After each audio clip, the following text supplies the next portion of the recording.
agora com vocês o jornal da terceira aula. Aqui eu vou apresentar para vocês o Pedro e a Larissa. Vamos começar o nosso local de jornal de trabalho é bem pedido, muito pedido. Larissa atende o ataque. Vamos fazer uma enquete. O que podemos fazer para melhorar o cheiro do banheiro? Com vocês, Larissa falando.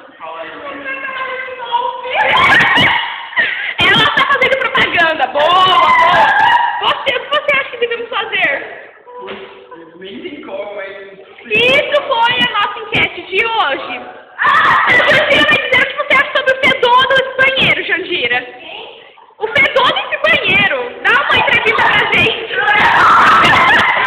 Olha, o Lucas vai dar o depoimento dele sobre o fedor do banheiro.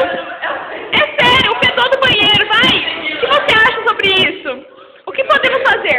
Agora a Giovana vai dizer o que ela acha sobre o fedor do banheiro. É uma pessoa super preocupada. O Lucas vai dizer o que ele achou da prova de matemática. Muito difícil. E você? Você foi bem na prova de matemática? E você? E você?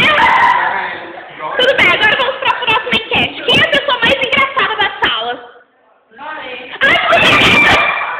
E pra você, quem é a pessoa mais engraçada da sala? Você! Nossa, obrigada! Mais um voto. E pra você, quem é a pessoa mais engraçada da sala? Ela não tem graça. Ela não quer responder. E pra você? Eu já sabia, vamos consultar as outras pessoas.